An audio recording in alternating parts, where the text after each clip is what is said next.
Assalamualaikum warahmatullahi wabarakatuh.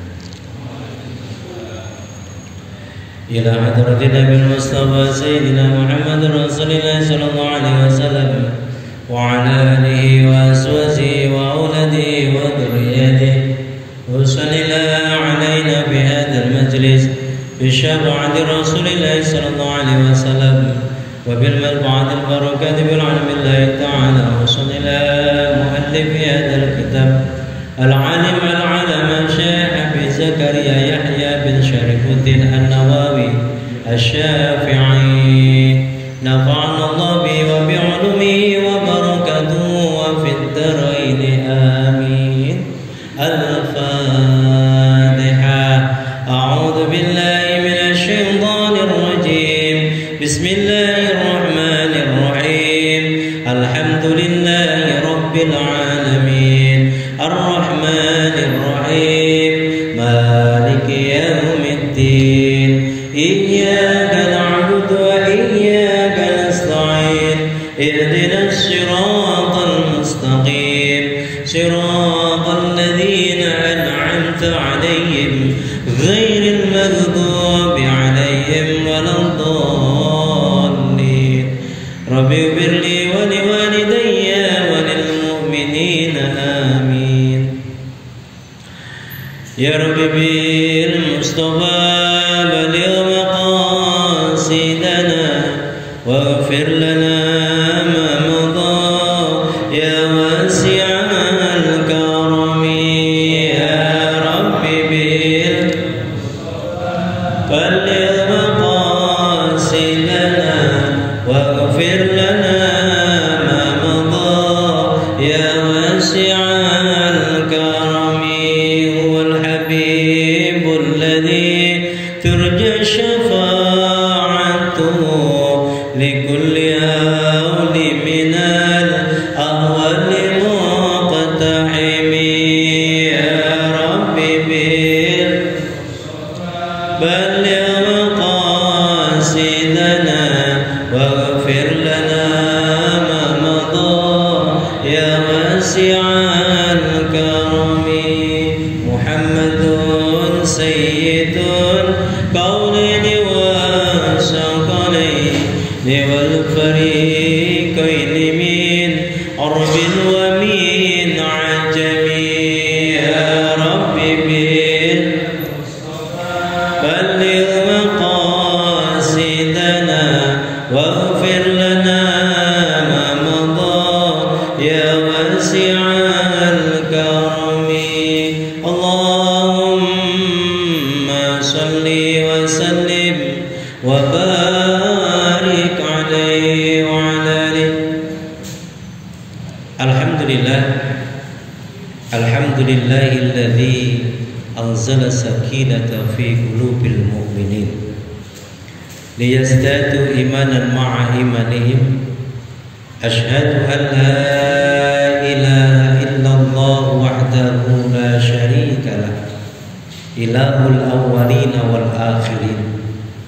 Wa asyhadu anna sayyidana Muhammadan abduhu wa rasuluh khatamul anbiya'i wal mursalin.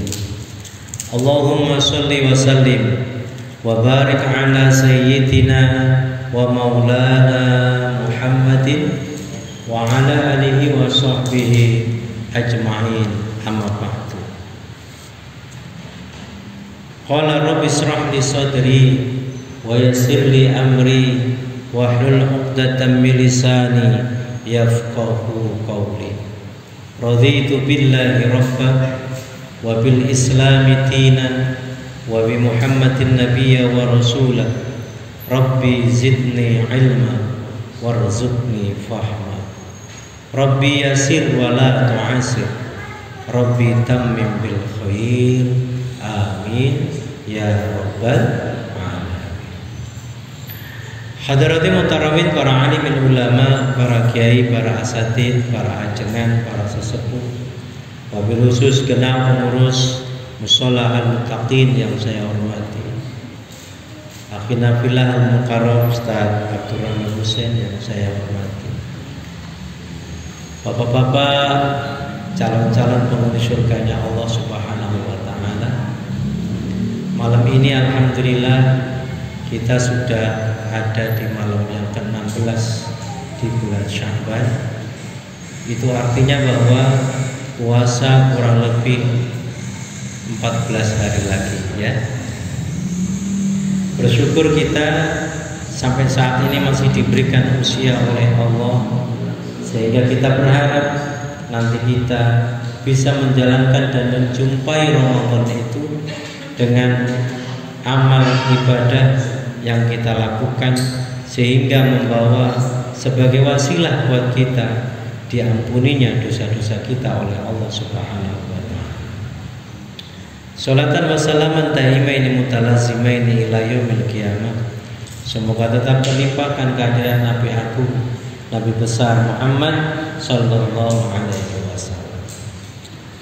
Bapak sekalian, kajian minggu lalu kita sudah sampai 2 orang yang tidak tergolong hasud. Masih ingat ya? Saya ingat pertama adalah orang yang diberikan harta oleh Allah dan dia menghabiskan hartanya itu untuk sesuatu yang benar. Yang kedua adalah seorang laki-laki yang diberi oleh Allah ilmu, kemudian dia bisa memecahkan masalah itu dengan ilmunya, dan ilmunya itu diajarkan kepada yang lainnya. Jadi itu nggak termasuk golongan orang hasud. Hari ini kita akan membahas tentang hadis an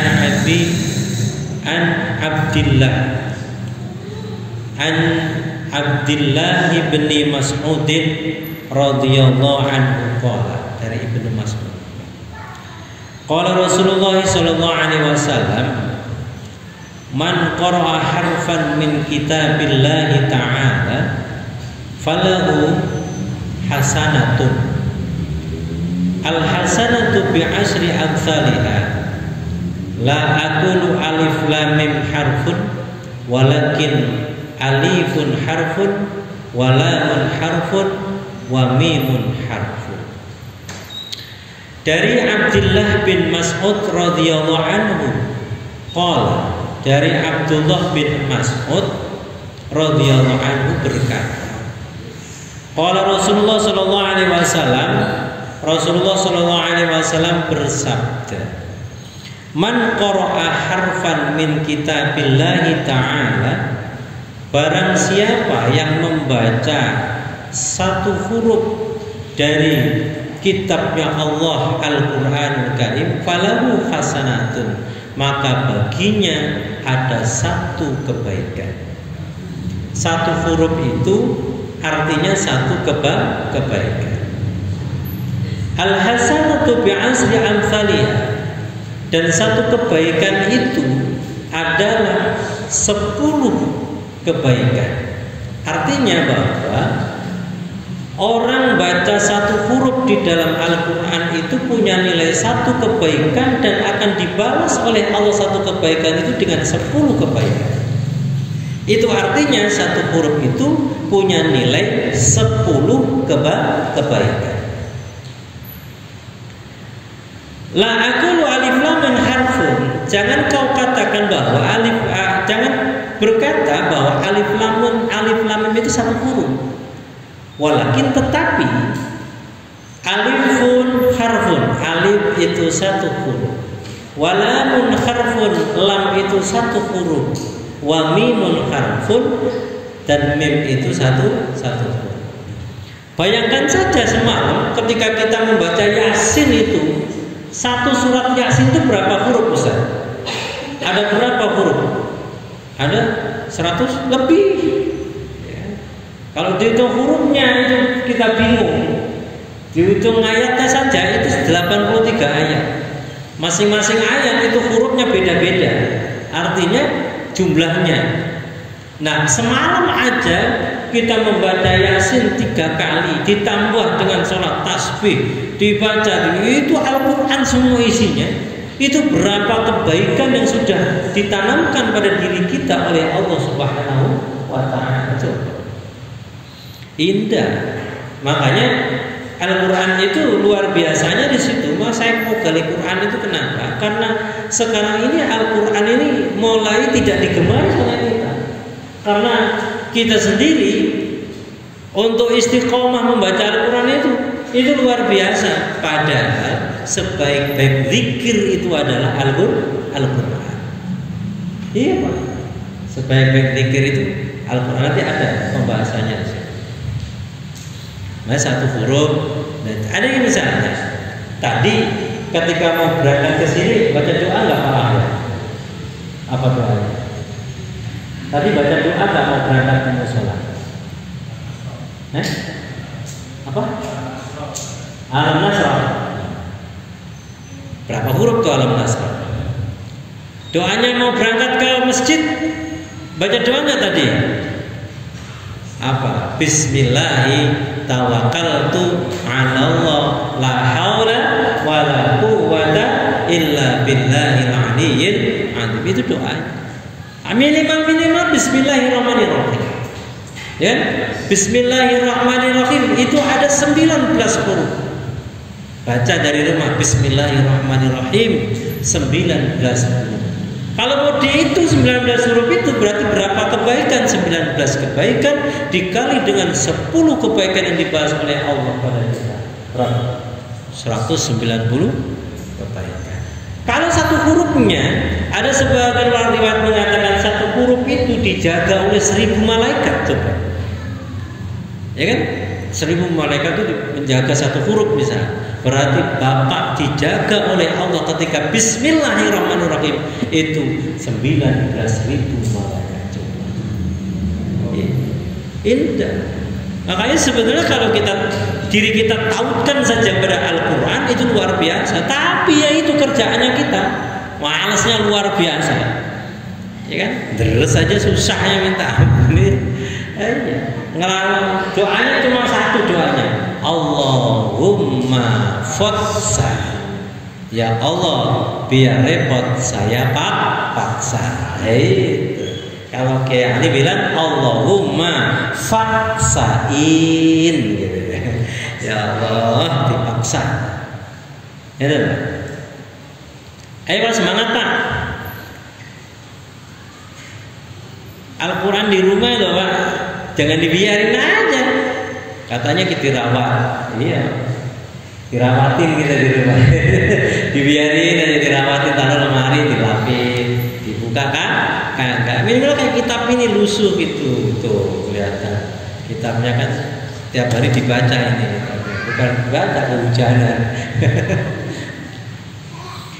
Nah, ya Pak ya, satu huruf ada 10 kebaikan yang diberikan oleh Allah.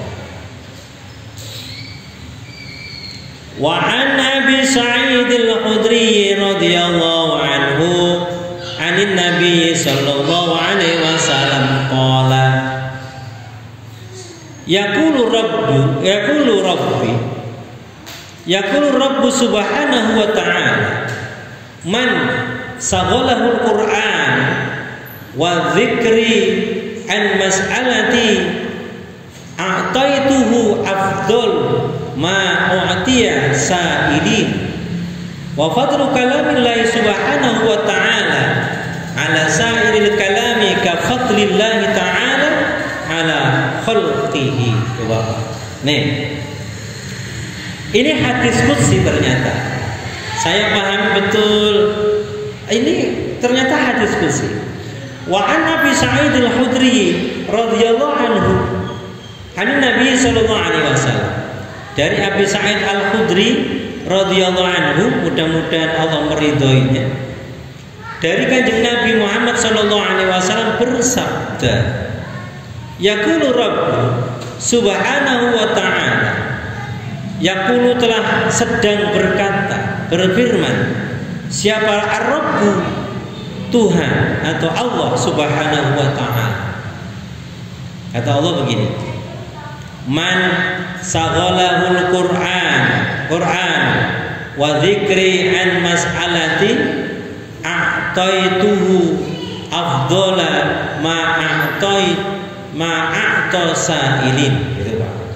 Barang siapa yang menyibukkan dirinya untuk membaca Al-Quran dan berzikri dan berzikir kepada mas'alati, sampai dia lupa meminta sesuatu dari aku, kata a'taituhu, maka aku memberikan kepadanya afdhalu ma a'ta, sebaik-baik pemberian dari orang sa'ilina, orang yang meminta. Jadi kalau kita sibuk terhadap Al-Quran, membaca Al-Quran setiap saat, sampai kita berzikir pada Allah, sampai lupa minta kepada Allah, aku turun, ya Allah mau minta apa tadi? Ternyata Allah sudah sediakan sesuatu yang diminta, sebaik-baik orang yang minta diberikan kepada dia. Misalnya nih, Kang Yus saja udah contohnya, Kang Yus sibuk baca Quran sama zikir kepada Allah, sampai Kang Yus itu lupa minta, padahal dia minta duit yang banyak. Ya Allah, berikan duit yang banyak buat bayar pinjol misalnya gitu ya. Minta duit yang banyak, sampai lupa itu. Ternyata ada orang yang lebih baik minta kepada Allah, ya Allah minta macam-macam. Ustaz Husain. Jadi permintaan itu disamakan dengan permintaan Ustaz Husain itu luar biasa. Sampai lupa minta, diberikan oleh Allah orang yang sebaik-baik dalam permintaan. Intinya apa? Al-Quran. Al-Quran.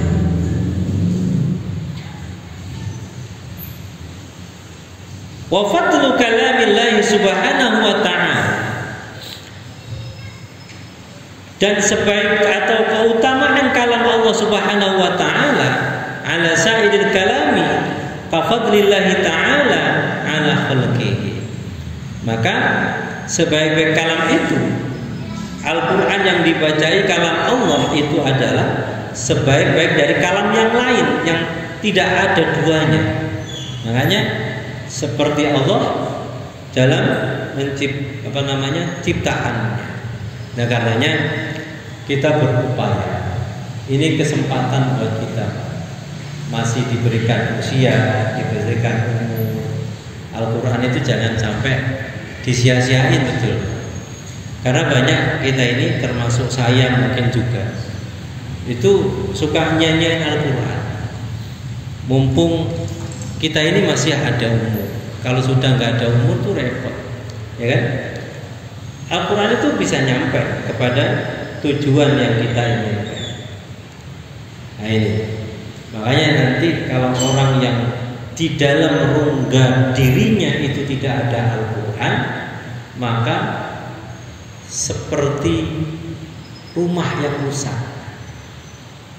Ini rongga kita ini nggak ada bunyinya Al-Quran, terus bahan terusan itu jauh, itu nggak ada Qurannya sama sekali.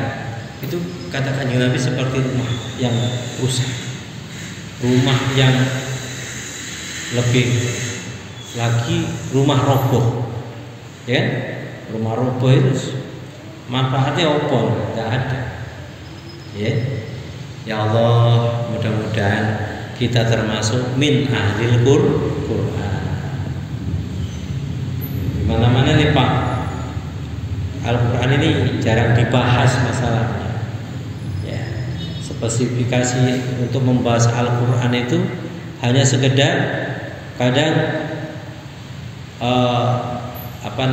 sekilas doang, ya kan? Jadi pemahamannya, terus yang penting, memang penting kita mengaji, kemudian membaca sampai sebagus-bagusnya, tapi bekalnya itu harus ada. Bekalnya untuk semangat kita membaca itu harus ada. Oh iya, ternyata Kanjeng Nabi aja mengatakan seperti ini. Kalau saya menyibukkan membaca Quran, indah sekali rasanya. Ya, ada waktu senggang sedikit baca Quran. Ya, kita waktu senggang sedikit nonton megang HP. Yang ditonton apa? YouTube, snack video, ngeslot malah. Parah ini ngeslot minggu semuanya. Mana jusnya? Belum. Diambil. Ayo. Ambil. Iya. Jadi biar indah hidup itu. Jadi enggak apa-apa dingin enak jus yo. Enaknya jus kan dingin. Nah, Bapak sekalian, ini kan masih nuansa nisfu Sya'ban. Jadi nisfu Sya'ban itu kalau bisa banyakin selain membaca Quran, zikir, bilhalnya itu juga harus ada. Bil af'alnya juga harus ada. Sedekahan misalnya, itu dilakukan lah, supaya ada manfaatnya hidup itu. Diniatkan untuk siapa yang kita cintai. Bismillahirrahmanirrahim untuk orang tua kita. Itu rezekinya ngalir terus kan. Iya tenang. Orang tua kita masih ada, dirawatin orang tua itu. Jadikan orang tua itu menjadi raja dan ratu. Itu nanti rezekinya ngalir terus. Nah kalau sudah tidak ada, ya makanannya ini Quran, zikir khusus untuk orang tua kita. Terus apa lagi makanannya? Sedekah. Menjadikan ratu raja orang tua dengan sedekah kita. Itu bisa. Apa nyampe? Di zaman Rasulullah itu pernah terjadi begini. Ada seorang sahabat itu datang kepada Rasul. Ya Rasul, ada apa? Ketiwasan ya Rasul. Ketiwasan gimana? Begini ya Rasul. Saya itu semalam bermimpi ketemu dengan orang tua, dengan ibu. Emang kenapa ibu? Ibuku itu dalam keadaan berpakaian compang-camping ya Rasul. Pakaiannya compang-camping Pak. Ditemui sama sahabatnya. Terus apa yang harus aku lakukan ya Rasul? Gini, coba kamu ingat-ingat apa yang membiasakan beliau itu setiap di masa hidupnya. Begini ya Rasul, seingat saya beliau itu selalu puasa Senin dan Kamis. Oke, satu poin. Yang kedua, setiap Senin dan Kamis itu beliau itu selalu sedekah ya Rasul. Ya, sedekah untuk bukaan gitu. Makanya kalau jenengan ke Madinah atau ke Mekah itu kalau hari Senin itu sore itu sudah sedia karpet panjang begitu, sudah ada makanan untuk berbuka. Itu kalau Senin. Di Madinah maupun di Mekah sama. Itu sedia kurma, udah diantar-anterin sama laskar itu. Ada petugas. Kamis juga sama. Kamis di Madinah Madinah siapin kadang roti gede-gede gambreng begitu, ya kan? Sama susu, ya kan? Kadang-kadang kalau ada tiba-tiba ada yang nganterin susu unta dan sebagainya. Ada di siapa yang ini apa? Makanya karena ada yang begini-begini, udah pokoknya disiapin semua. Itu sedekah. Terus sahabat itu bertanya, ya Rasul, apakah seandainya aku sedekah untuk saya niatkan untuk ibuku itu, apakah nyampe ya Rasul? Terus jadi Nabi jawabnya, bala, ya nyampe. Sedekah saja nyampe kepada orang tua kita yang sudah tiada. Bagaimana kalau seandainya bacaan Al-Quran sangat nyampe? Nggak percaya? Nggak percaya, matian dulu, nanti saya SMS, ya kan? WA saya kalau nggak nyampe, ya. Kok nggak nyampe Pak Ustaz? Mesti nyampe. Bacaannya berarti salah niatnya gitu. Ya Pak. Jadi seperti itu. Sampai seorang habaib itu, Habib Umar tuh ngomong ke saya,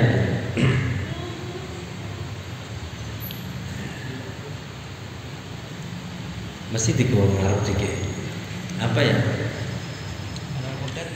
Alpukat. Terima kasih. Nikmati hidup. Nanti minta doanya ya untuk kedua orang tua saya. Mudah-mudahan Allah ampuni dosa-dosanya ya. Ala kulli wa ala hadiniyah. Usanillah Bapak Sukarjo bin Paimin wa Ibunda Maksumah binti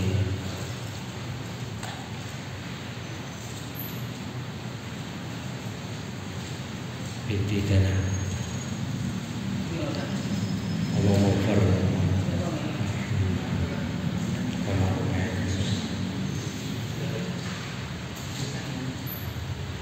بشير الفاتحة أعوذ بالله من الشيطان الرجيم بسم الله الرحمن الرحيم الحمد لله رب العالمين الرحمن الرحيم مالك يوم الدين إياك نعبد وإياك نستعين اهدنا الصراط المستقيم صراط الذين أنعمت عليهم غير المغضوب عليهم ولا الضالين آمين. Terima kasih ya.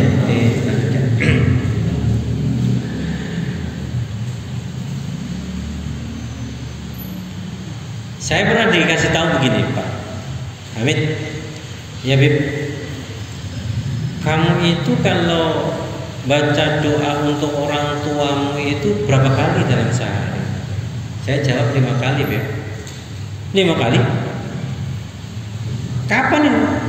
Setiap ba'da sholat saya baca doa untuk beliau. Katanya ngomong domelin saya itu. Kamu itu termasuk orang durhaka sama orang tua, pelit amat. Baca doa untuk orang tua cuma sekali, Masya Allah 5 kali. Yang banyak lagi, biar kamu tidak termasuk orang dikatakan orang durhaka. Nah itu dikasih amalan itu. Kalau Pak Dai suruh baca 27 kali itu sambil sujud, ya itu. Habis baca Rabbana dzalamna anfusana wa illam taghfir lana wa tarhamna lanakunanna minal khasirin. Itu 41 kali. Terus sama habis itu selesai kayak kita duduk begitu, mulai lagi sujud itu dengan membaca Rabbighfirli warhamni wali walidayya warhamhuma kama rabbayani shaghira Allah, atau Allahummaghfirli dzunubi wali walidayya warhamhuma kama rabbayani shaghira. Sambil sujud biar kamu tidak termasuk orang durhaka gitu Pak. Ya Allah, ya Allah. Makanya upayain Pak, perbanyak membaca doa untuk orang tua itu sebanyak-banyaknya supaya hidup kita tambah berkah. Soalnya nanti ada perubahan, ada rezekinya itu, ada terus. Nah kita ini kadang-kadang merasa diri kita sudah hebat, lupa sama orang tua sehingga rezekinya mampet. Wong jalan rezeki itu dari orang tua. Kita ada karena ada orang tua, awas. Kita ada karena ada orang tua. Oke, surga itu ada di telapak kaki ibu. Memang surganya ada di ibu kita. Tapi ingat, penentu dari kita itu adalah kuncinya ada di bapak.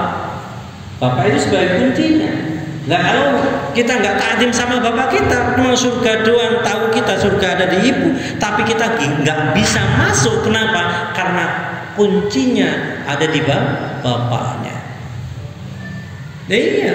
Nah kuncinya di bapaknya, nggak dibuka sama bapaknya nggak bisa masuk surga. Kalau gitu. Ya kalau nggak ada bapaknya, nggak ada kerjasama yang baik, nggak jadi kan kan begitu. Orang tua kita ada kan karena kerjasama yang baik antara orang tua kita. Ada ini kan gitu. Ada itu, ada ibunya kan gitu. Nah, cuma bapak semua, nggak ada ibunya. Ya, nggak. Jadi luar biasa. Makanya ya Allah, saya juga berusaha, Pak. Kita semua berusaha untuk menjadikan orang tua itu number wahid di antara yang lain setelah Allah. Ya ibaratnya itu orang tua itu Tuhan yang kedua, gitu kan gitu. Ya, ibarat gitu. Makanya ridhollah fi ridhol walidain. Ridhonya Allah itu arah ridhonya kedua orang tua kita. Minimal ya hadiah Al-Fatihah itu. Hadiah Al-Fatihah. Kalau kita punya kelebihan, misalkan ada ini sedekahan orang tua kita, gak usah mikir nanti diganti sama Allah atau tidak, pasti diganti gitu. Gak usah mikir gitu.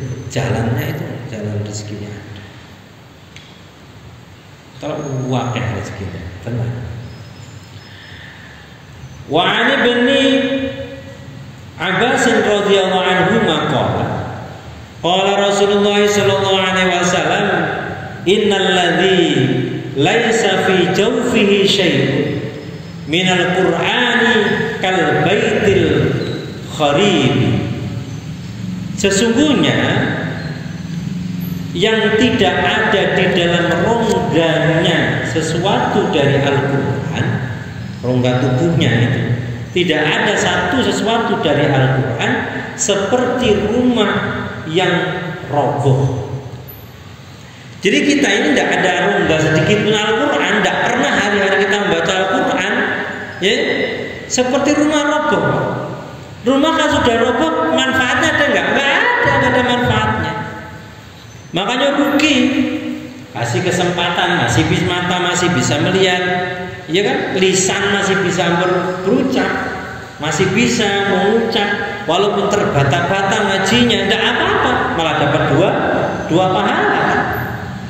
Ngaji terbata-bata, tapi nggak digunakan dengan baik, rugi, Pak. Seperti rumah yang roboh. Kalau sudah dikatakan rumah roboh, ya kayak bilang, omah ambruk, kayak di mana itu? Di daerah mana itu yang tiba-tiba di dataran kali rumah bagus ya, ambruk, bro, ya kayak gitu, nggak ada manfaatnya. Makanya upayain, ya, gini Pak, apa sih sebenarnya manfaat Al-Quran itu yang kita rasakan tuh? Al-Quran itu ternyata satu, membuat tenang jiwa kita, ketenangan batin itu pasti. Karena Allah itu tidak akan mengadab atau tidak akan menyiksa batin seseorang itu, ya kan? Bagi mereka yang mau membaca Al-Quran, tidak akan. Yang kedua, Al-Quran itu ternyata membuat diri kita menjadi orang yang cerdas. Kenapa? Karena batin kita, jiwa kita ini akan dijaga terus sama Gusti Allah. Tenang Pak. Orang baca Al-Quran itu jiwanya itu pasti tenang. Orang ahli Quran itu mesti jiwanya akan tenang, dijaga terus oleh Allah jiwanya, sehingga kecerdasan itu diberikan oleh Allah. Di mana letak Allah memberikan kecerdasan? Dalam fadilah Al-Quran itu diberikan kecerdasan, hatinya dibuka oleh Allah. Untuk hatinya dibuka oleh Allah, kedekatannya dengan Allah itu sangat dekat, sehingga yang berpikirnya itu cemerlang. Maka kalau mencari pemimpin itu sesungguhnya yang bagus adalah apa? Yang dia bisa membaca Al-Quran dengan baik. Itu syarat. Kalau dia bisa membaca Quran dengan baik, jadikan dia pemimpin. Kan ajarannya di sholat. Kalau dia nggak bisa baca Quran jadi pemimpin, yang dipikir hanya dunia saja. Tidak pernah dia memikirkan bagaimana agamanya, nggak bagaimana kelanjutan dari kelanjutan bangsa dan negaranya terhadap agama. Rata-rata begitu, ya. Yang dipikirkan dunia, infrastruktur, apa macam-macam. Iya benar Pak. Dan orang-orang ahli agamanya dibungkam, ya nasihatin gak beresin begitu. Yang baik adalah bagaimana sekarang mencari pemimpin itu yang benar-benar kalau dipimpin di mana saja. Mencari pemimpin organisasi, lihat ini dia ini bacakan Qurannya kayak gimana gitu. Oh bagus, insya Allah akan aman lah biasanya kayak gitu. Tapi banyak juga baca Quran bagus, tapi dasarnya memang mencari sesuatu di situ gitu, mencari hidup di organisasi. Ibaratnya di masjid, bukan menghidupkan masjid, tapi mencari hidup di masjid. Ada yang bikin ada? Wong itu kok? Iya, ada Pak. Mencari bukan menghidupkan musola, mencari hidup di musola. Ada yang begitu.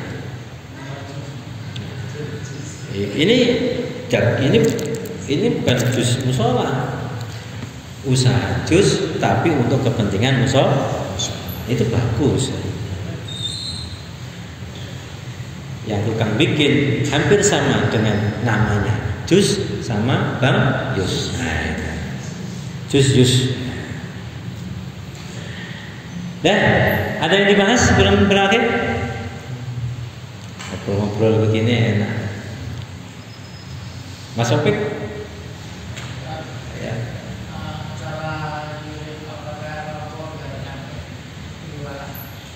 Iya, dikhususkan. Pertama gini, khususkan kepada Kanjeng Nabi, orang-orang alim yang guru-guru sampean dulu, yang alim-alim, yang sanatnya sampai nyampe ke orang tua, sudah nyampe. Ya, ila hadratin Nabi wa khususan ila bapak siapa bin itu, ibu siapa bin gitu kan, binti, nyampe. Terus habis Fatihah baca Quran. Jadi Qurannya itu untuk orang tua kita. Tuh. Ya, ada lagi? Ada, sudah. Mudah-mudahan apa yang kita sampaikan malam hari ini ada manfaatnya.